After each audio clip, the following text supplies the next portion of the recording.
So what about the other 1% of the UFO phenomenon? Has there ever been legitimate sightings? As promised, we're going to cover this 1% in a future episode. But I'll share with you something a wise man once shared with me.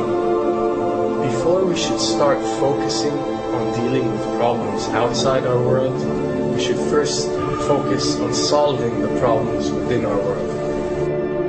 And before you can start solving problems within your world, you first have to solve problems within yourself and within your surrounding environment of family and friends. So basically what I'm trying to say is that we have priorities that we need to focus on first and foremost so we can successfully build our lives and our minds.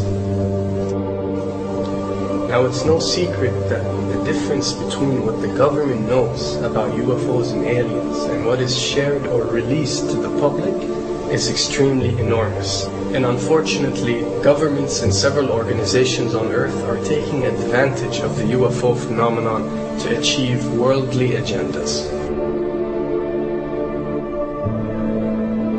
So why do we see particle beams, huge ones, firing at things that are, you were saying 200,000 Gs? Yep.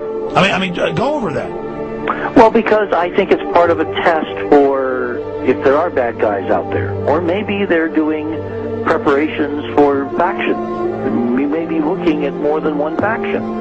Remember, these groups tend to fragment. They fractally fragment so that you have wars within wars within wars. You know. But why would NASA release that footage? Well, remember, you've got all the good guys in NASA, and then you've got a few who are not good guys. The good guys don't know that there's something to keep secret. They, remember, the lie's different at every level. They believe the lies they've been told. So when you set up a structure, an institution, which is supposed to be open and above board and is supposed to present live TV of the shuttle missions, they present live TV. Now, the controllers can't say, oh, well, you can broadcast this, but you can't broadcast that. Because the honest guys will then say, sure. Well, why can't we broadcast that? So people always say if this was happening, it would come out, and it is coming out. Well, I mean, I agree with you. When you've got the Catholic Church saying we need to love the aliens, they're our brothers, when you've got every major denomination saying it, when you've got all the movies, and you've got, in the 80s, huge programs at the Olympics with aliens landing, fake aliens, and you've got huge things the size of 3 football fields floating over Dallas, and stuff all over the place. Something's going on, and then I read government documents about fake extraterrestrial landings. Any of this. Why? I mean, you believe it's fake. Remember Operation Northwoods? Yes. Okay. Or we can go to the, September 11th. Governments do huge, big things to sway populations at key nodal points in history. They love hoaxes. Yeah, well, it's manufactured history is what it is. We are building, all my UFO friends, I need to shake them because they're so, frankly, they're extremely naive, Alex. They really believe we're building toward disclosure. I believe we're building toward a mass, carefully manufactured, fake event where ETs, who are really humans, who are really part of this secret clique, who are probably Nazis, who have developed or perfected their technology from World War II, which is why you've got to get, Joseph on. They are going to basically fake out the world. And there's an incredible window on the Nazi black ops programs, the compartmentalized, incredible high-technology efforts that were being funded by the Nazi war machine, particularly toward the end of the war, in a desperate effort to win the war, and they fastened their hopes on several key technologies, some of which appear to be the control of gravity itself, which again is a separate piece of data from my work, which came at this from a hyperdimensional physics perspective. We know there's a lot of suppressed technology. 20 years after the B-2 bomber was already in service, they declassify it. So we have a lot of cases of that. We know there's a whole shadow government. This is technology in physics, Alex, that would make anything you think you know like a candle flame compared to a hydrogen bomb.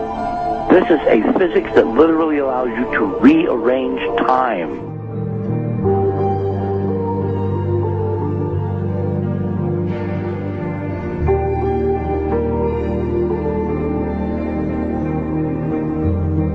But I mean, imagine you've got all these compartments in these pyramids within pyramids of compartmentalization. That's why that's the New World Order symbol. And we don't know what they've got because they are so secret. We know they lie so much. We just know it's advanced. Mainline scientists say they're 30 years advanced. So Richard C. Hoagland, what I'm saying to you is, I'm entertaining what you're saying. I respect you. I think you're a great guy. My only issue is, like you said, dealing with what we know they could be up to. The fact, Alex, we have done experiments. We have our own data. We have experiments now from the Soviet Union. 30, 40 years when the Iron Curtain came down, when Glasnost finally prevailed, a huge amount of stuff was declassified from the KGB as well. And we now have put this data together. We not only know what the physics is, we know what it can do, we know what it's based on, we know how to make it work. We've seen in our own experiments ample evidence. We've seen experiments across the American landscape and even in Europe that vindicate various parts of this.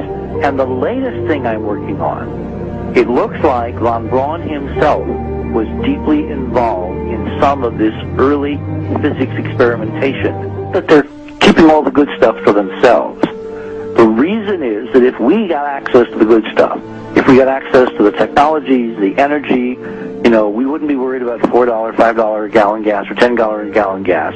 We would live like people are supposed to live, all 6 billion of us who could live lightly on the earth, Alex, with this technology. And live longer. Absolutely, and better, and you could live to 200-300 and have the virility of your 20s and 30s. There's extraordinary medical breakthroughs, there's extraordinary physics breakthroughs, technology breakthroughs, energy. It's all been kept away. Think about it. We're already on a planet hurtling through space, all these wonders around you, and you've been taught it's bizarre to question, and that's because there's so many kooks in the alternative movement who do talk about ridiculous, Hollywood-style green men, instead of really looking at the shadow government and all these crazy secret societies that are admittedly running NASA and the shadow government. Well, ladies and gentlemen, during this talk that I'm going to give you, I'm going to explain to you the history of this phenomenon, who the secret government really is, and I will name them by name, beginning group, the study group. I will tell you who they are today. I'm going to tell you what this is all about. I'm going to tell you who's selling drugs to your children, and I'm going to tell you why the United States government is afraid for you to find out what the truth is regarding UFOs.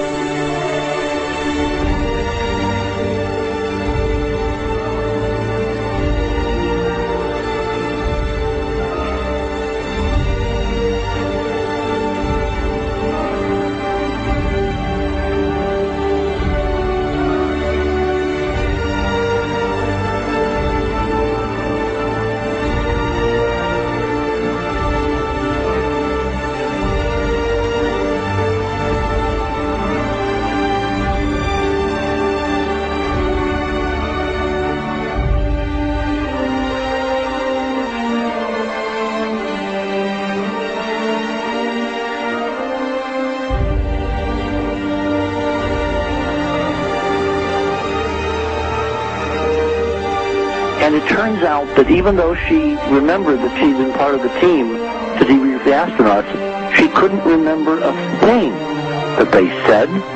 She couldn't remember why she no longer was working with NASA. She couldn't remember. In other words, her memory lapses were enormous, and I don't think they were sane, because we now found the same pattern in all the flight crews. Because the awful truth, Alex, is they have been brainwashed. They have been mind controlled. They have had a technology, a very sophisticated technology, which took away the real missions that they experienced.